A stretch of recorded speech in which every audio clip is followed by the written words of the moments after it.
So ayun na nga. At eto na nga, nandito na kami sa PAMI. Yan, paliko na kami ng Real Quezon. So umalis kami ng 11:09 sa Manila. Dumating kami ng 2 AM. So napakaaga namin. Kaya magkakape muna kami rito sa 7-Eleven. Tara, kape muna tayo. So habang pinapanood nyo yung biyahe, didiscuss ko sa inyo yung mga pag-uusapin natin dito sa video na to. Siyempre, nandito yung gastos natin. Pangalawa, preparation ng motor. Anong klase ba yung mga pupuntahan natin at dadaanan. So kailangan natin yan. Pangatlo, yung tinuluyan namin na bahay. Kasi ang pinuntahan namin dito is hindi naman resort. So may kasama kaming guide yan, si Pochi, yung angkas ni Jason Peralta, galang mekaniko. Siya yung naging tour guide namin. At syempre, yung mga resort na pwede nyong puntahan. Actually, may mga nadaanan kami pero dalawa lang yung resort na talagang kinuha ko ng details. Kung magkano yung mga cottage, yung mga room, entrance at kung ano-ano pa. So makikita nyo rito at malalaman nyo yung mga detalye. Kaya manood lang kayo. Ang original plan ko talaga rito is gagawin nating 3-part yung video. So para mas madali na ninyong malaman at tuloy-tuloy ng panonood nyo, gawin na natin tong isang part na lang.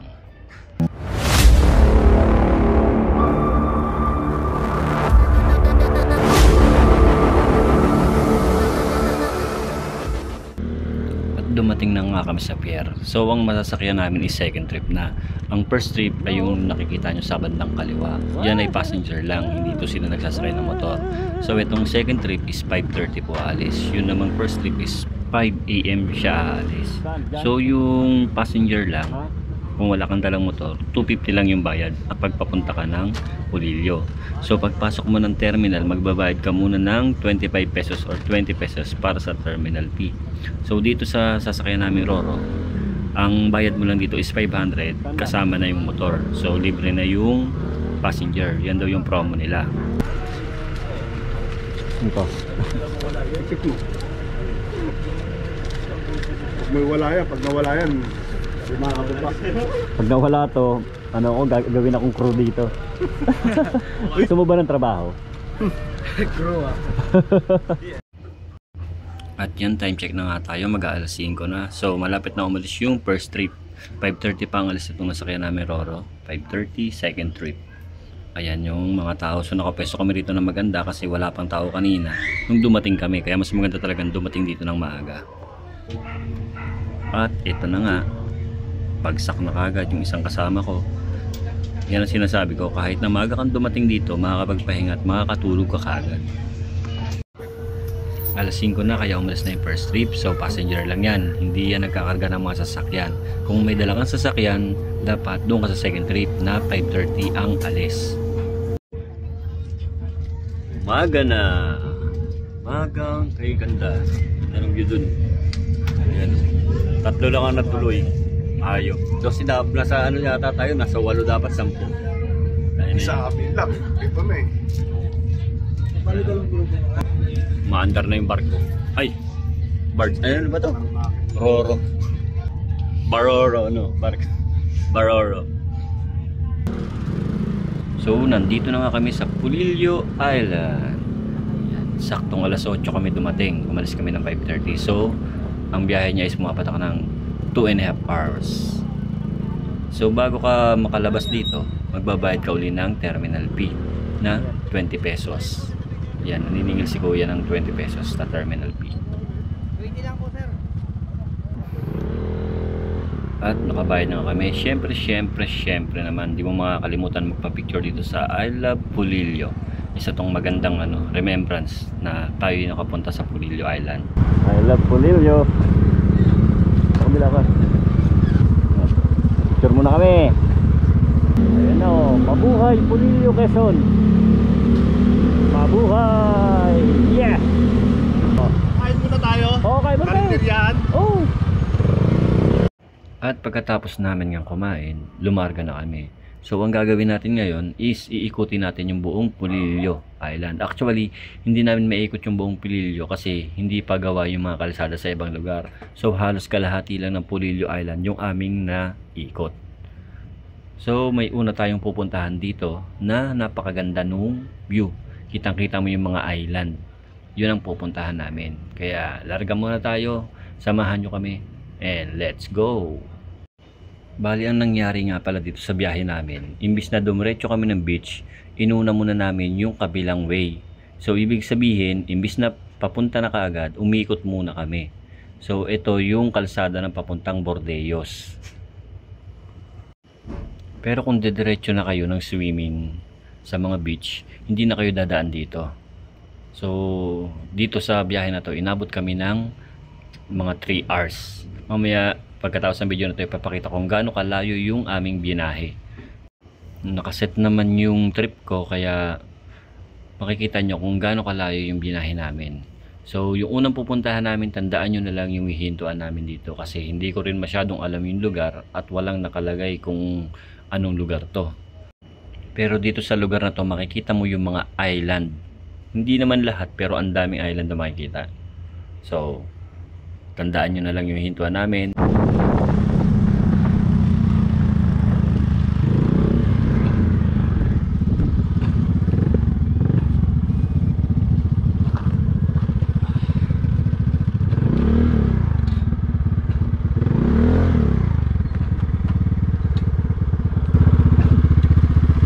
Kukuha tayo buko? Ito yung taas eh. Ha? Tok-tok. Ano? Tok-tok. Ayun o, wala. Yung doon o. Para kita mo yung ano. Sabi sa'yo, kaya ng motor to eh. Kaya ng motor to. Ha? Anong pagbaba? Ayun o. Ayun o! What's up mga kaistorya? Woo! Can you see what I see? All you can see, I can see. Ano yun? Anong island yan? Talim? Nakala sa tanay. Kala ko naman Talim Island eh. Maraming isla talaga itong punin Ganda oh. Puro isla oh. Grabe. Mas puro white sand yan. Puro white sand. Oh? Dami o. Oo nga. no. Oh, tignan Parang mo. maganda nga yun oh. White Yung sand kanto na doon, yun, haba, oh. oh. Tawid ka sa isla, kabilang isla. Tignan nga natin ko white sand. Aabutin ba siya ng ano ko? O yan o. Tanga na, 10% pa lang o. Kuya mo. Hindi. Meron din naman pala ritong natural spring na pwede mong puntahan. Ayan. May mga naliligo pang bata. Malinaw naman yung tubig. Makikita nyo. Sarap ng paliligo nila. So ayan yung mga cottage. Wala kami napagtunungan kung magkano. So ang estimate namin dito baka mga nasa 600 yung cottage. At dumating na nga kami sa port ng Bordeyos. So dito marami ding mga maakila para sa mga island hopping gusto nyo. Hindi ko lang naitanong kasi medyo nagmamadali rin kami sa ikot kung magkano ang range ng bangka, pero tingin ko nasa 5k to 7k din ang range ng arkila. Port of Bordeyos, Quezon. Ayun yung mga island na ano, pwede mo puntahan. Ayun o. Kitang-kita yung buhangin o. Kitang-kita yung ano, white sand o. Ang daming white sand dun o. At may lumapit nga sa amin para magtanong kung mag-aakila kami ng Ikot daw bangka. kami.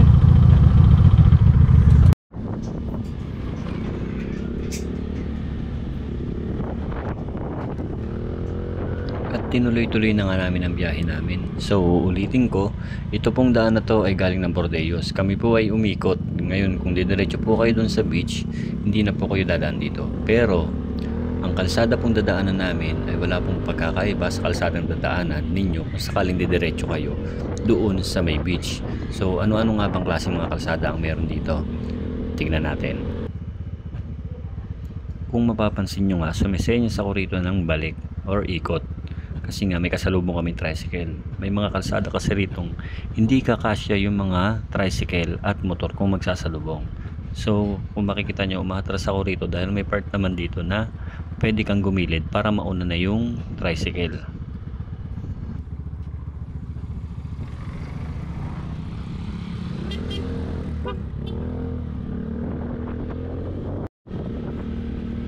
At dito naman sa part na to, mapapansin nyo, halos saktong-sakto lang ang isang motor. Pero napakaganda naman ng view. Kaya lang parang kahit motor nga hindi halos magkasya, pero magagawa naman ng paraan. Sa tingin ko kung sasakyan ang dadalhin, medyo mahihirapan talaga pero makakarating naman. At nakasalubong nga kami ng mga batang may dalang mangga. So napakabait nila, binigyan kami ng mangga.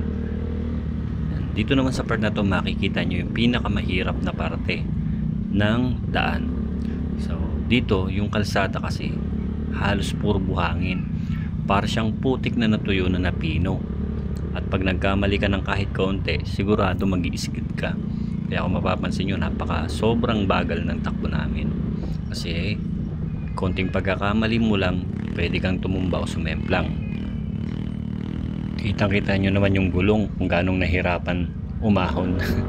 Yan kasi yung mga buhangin or parang ano siya, putik na natuyo na kapag isang buo ang dadaanan mo, talagang halos hindi kumakapit yung gulong mo. Lalo na kung hindi on-off-road yung gamit mo.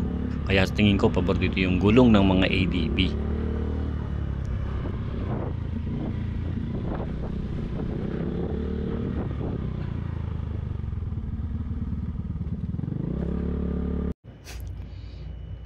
At syempre, hindi mawawala ang rough road. So yung mga rough road naman dito, napaka-manageable naman. Hindi naman siya ganun kasama. Hindi naman ganun kalala. Hindi naman ganun kalalalim. Kumbaga. So, ang importante lang naman, basta yung gulong natin is hindi naman pudpud na pudpud. Kasi baka mamaya dito kaabutan, bibihira rito ang vulcanizing shop.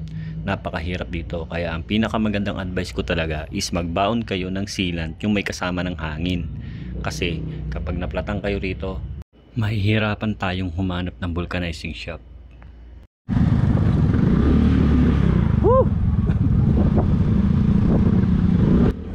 At nakarating na nga kami sa aming destination. So itong pinuntahan namin is hindi po yung mismong beach.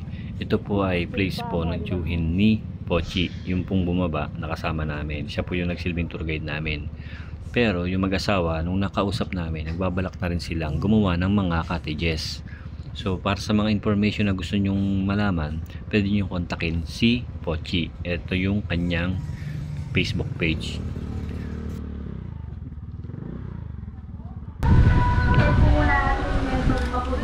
Ano ka guys? May konti? Ito nga tayo kumakain. Hanap nga tayong kainan. Ano? Oo. Kaya lakarin. Lakarin. Hindi, languyin mo. Ang dami ba yan? Resort. Akala ko labas natin doon sa kalsadang dinaanan natin, Encantadia eh. Hirap na. Huling-huling ano na lang, kalsada, may skid pa ako ang putik. Hirap talaga yung ano ko, gulong ko sa ano, ganyan. Parang nakaperwisyo pa tayo. Opo. Anong kinunot to? Pangnini. Hindi ko alam yung isda na yun eh. Tawag ko dito yung pangnini. Pangnini? Parang Pangnini. nakikita yun. Di ba pang bata lang to? Kain. Kinulot, masarap. Sarap.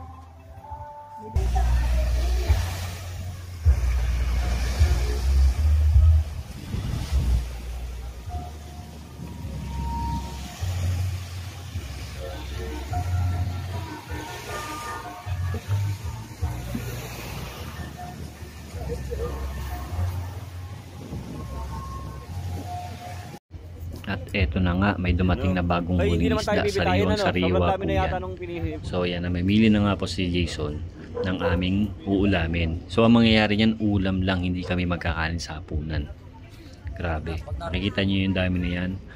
Nabili namin yan ng 230 lang.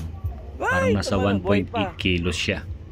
Diba, sobrang mura. Kaya sulit na sulit ka rito sa lugar na to. Napakamura ng isda. Here we go. Kaya sana. Ayan na, ayan na, ayan na. Kikilig ako. Ayan na. Ay!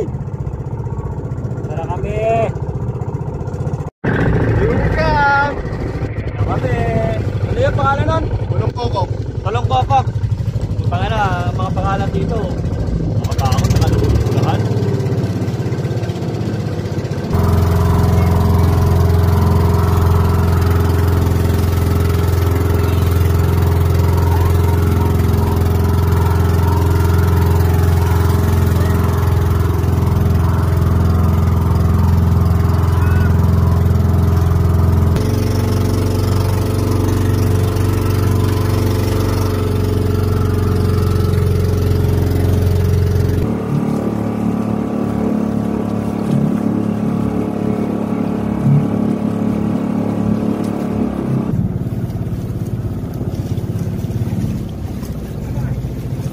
Grabe oh! Woo! Woohoo! Woohoo! Crystal clear! Yeah! Aray!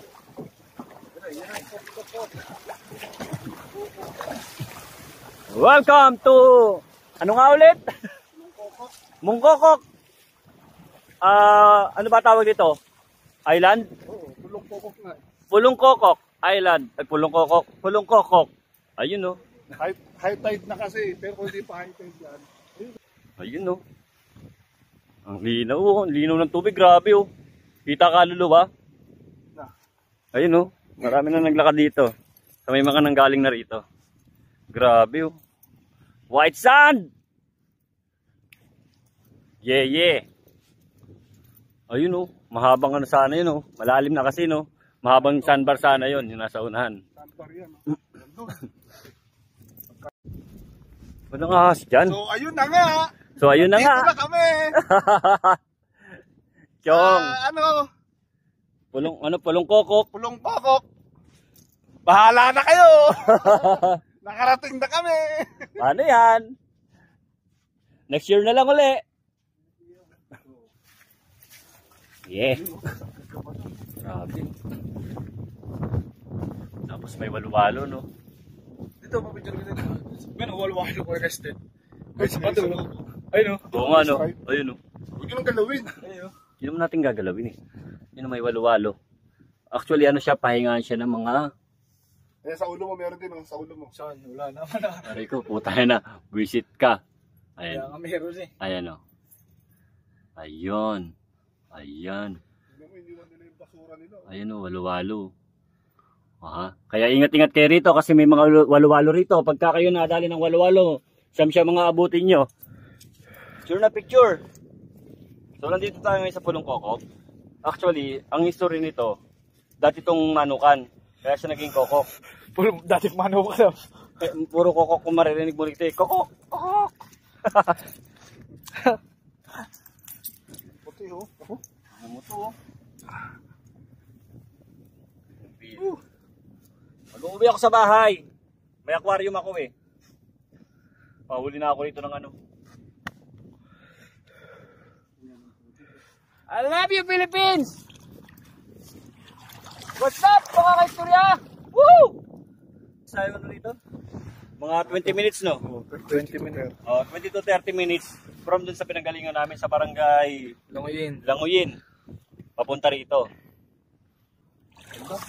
Biling ko na kaya ito. Patayuan ko ng bahay. No?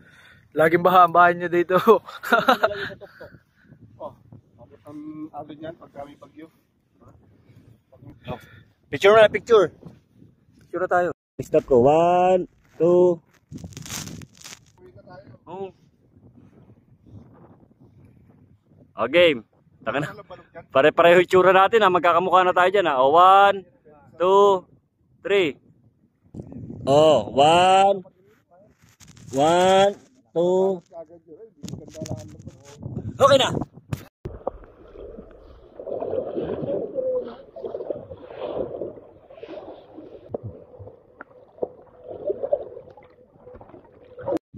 Okay na. Tapos na kami. We're done. Let's go. Uwi na. Ayan o, papakita ko yung view. Ayan yung view. Ganda. White sand, the white sand.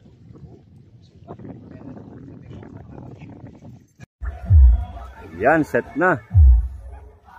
Set na mga tulugan. Yan no. Hammock, hammock at saka tent. Sarap. Tapos nasa front ay dagat. So testing.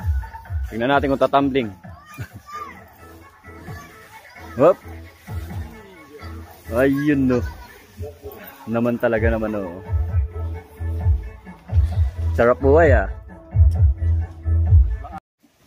Ayun oh, ganda ng pwesto.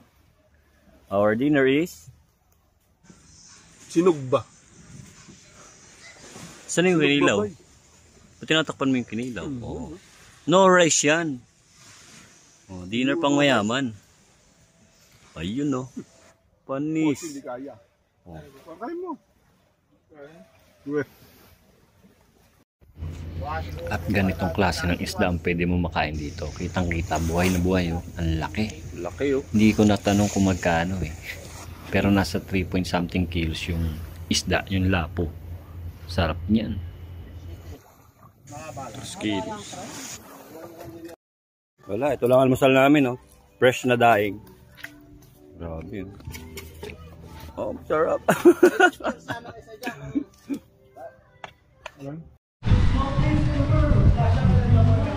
Ha? At titignan natin. Gusto rin niyo pong tingnan? Ay, ito po magkano po? Ito po ay 1150. 1150. Hindi na po siya aircon. Hindi po. Electric pan lang Ito po po. naman ay may ganyan. May CR, may lutaan po. Sige, pasok po sa'yo. Huwag mo na po Ay, rin. sige po, thank you. Ito, mga ilan, ang dami palang kasya rito, kahit mga 15, Opo. pwede magbalagbagan dito. Dalawa po ang beddings niya po. Ha? 1150. Oh, 150 lang. Tapos terrace po yung sa harap. Grabe, ang mura. Opo. 1150. CR, ang laki pa ng CR. Pasensya na, magdadab na lang uli ako. May kumakanta kasi sa kabilang kubo. So yung tent pitching dito is 100. Yung cottage na yan na tinuturo ko, 200. Napakalaki niyan para sa 200. Kaya sobrang mura talaga. Nagulat talaga ako. Yung nakikita nyo dalawang kubo na yan is 600. Meron na po siyang electric pan sa loob. So napakaganda na rin ng kwarto. Ayan, hindi nga lang makita masyado sa camera. At ito namang pinupuntahan natin. Ito yung pinakamalaki nila. Ayan, papasukin natin yung loob niyan. Kasya daw dito ang 25 person. Ang halaga lang ng room na to is 2.5. So may sarili ka ng kusina, may sarili kang lutuan, may dalawa kang kwarto. Maluwag pa yung loob na yun, hindi ko na pinuntahan kasi nga may naglilinis. Pero napakalaki nung kwarto na to. Ayan, nakikita nyo yung kusina. Kompleto na siya. Wala lang siya mga ibang appliances katulad ng rep. Yan. Ang susunod naman namin ang pupuntahan dito sa likod is yung may aircon. Ayan, nagmamadali pa si ate. Ang bilis maglakad ni ate, nakakahingal. So ayan, ito yung CR sa labas. Yung nakikita nyo na yan. At itong kulay puti na to, yan, may aircon siya. Yan. Malaki na yung kwarto. Tingin ko mga 15 person kasya rito eh. Hindi na namin pinabuksan kasi nga nakakaya naman kay ate eh. Kaya hindi ko na pinabuksan. Pero okay lang naman. So nakikita naman natin kung gaano siya kalaki. Ayan, 3,000 siya with aircon. Para sa 3,000, napakamura nito ha. Ang laki talaga ng pwesto. Kaya hindi ka talaga masisilipan. Siguro kung mga 10 tao kayo rito, maluwag na maluwag kayo. So ayan, dire-diretso pa kami. Ayan, may kubo pa sa harap. 600 lang yan. Nasa harap na ng beach. Yung tinuturo ko na yan is hindi po yan inuupahan, tinatambayan lang po yan. So pwede po kayong tumambay dyan kung nandito kayo sa Maka Beach. At tuloy-tuloy nga ako sa paghabol ko kay ate na napakalabilis lumakad. At ang susunod naman namin pupuntahan is ang upper room. 1,500 ang upa, no CR. Tulugan lang siya. At syempre bisan, kitang-kita naman ninyo yung mga nakasampay na mga damit, di ba? Ayan, napakabilis siguro matuyo niya kasi nasa taas at napakahangin. At ito namang nasa baba na ito is 2.5. Complete appliances po yan, may mga rep at kung ano-ano pa.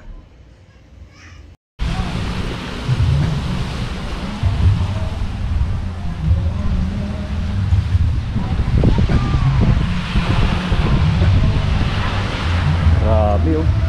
Ganda.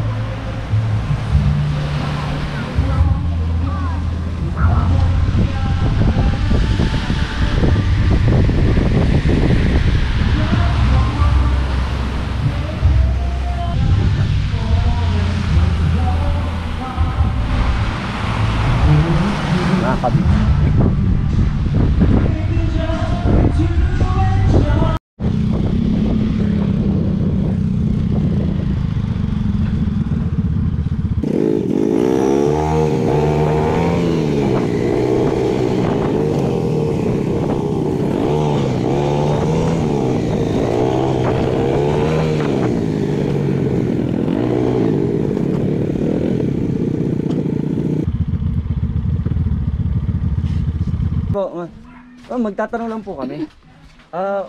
Magkano po yung mga cottages dito, ma'am? 300.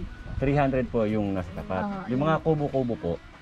Ito po ay 700, yung pong isa ay 800, yung pong bago. Puro kubo lang po yun, no? Mhm. Wala pong mga may aircon na kwarto. Wala. Pero may ano pa si electric po. Oo, hindi. Mukha namang pong malamig. So, ayan yung mga cottage. Magkano yung cottage? Popular ho kami na pupuntahan. 300 300, no? po. 300 tapos 600. 500 po. 700 po ito. Tapos po isa ay 800. 700 at 800. Oho. Ito, tambayan lang po. Ito po ay 500. Ito, 500. Oho. Okay. Yung entrance po, Ang entrance po dito ay 30. 30. Oh, pero pag overnight po ay 70. Pag overnight, ayun, may overnight 70. Mhm. Tapos, may nagte-tent pitching din po ba rito? Eh pag may dala po kayo, Opo, magkano naman po pag nagtayo lang ng tent? or gumano 50. 50. Nasa 100 or 50, no? Ito pala eh. Ito ata. Pag nagrenta ka, 150, 2 person. Ito pala may ano eh. Yung 2 person, 150, 4 person, 200, 6 person, Wala na nga po 250. kami tent tayo. Okay, pero wala na kayo available na tent. Yung pinalang talaga, 50. Oho. Mura. Overnight.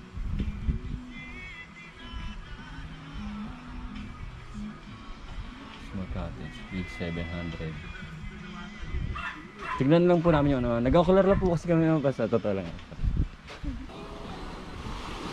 So yun yung cottage. From cottage, ito lang yung dagat. Medyo mabato lang yung ano. Yung gilid ng ano, dagat. Pero mukhang doon hindi. Mukhang malalim to eh. Ganda rin.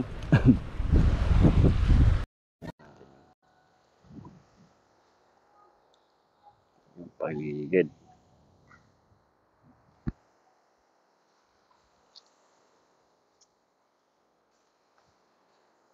Kayla bato. Kay bato pala to, kay De La Rosa yata to eh. Yan.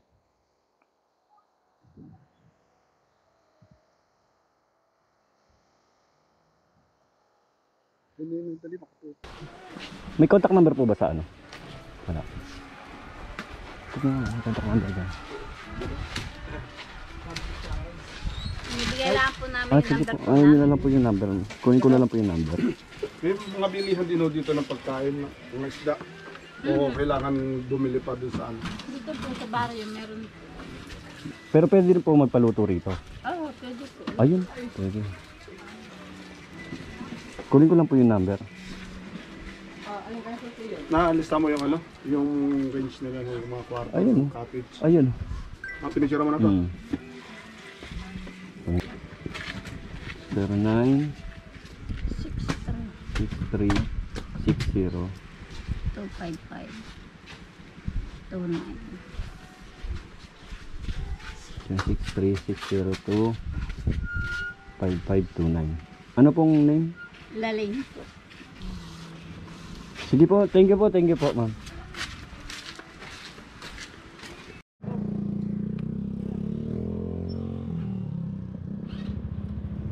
At pabalik na nga kami ng Real. So nandito na kami sa port ng Conillo.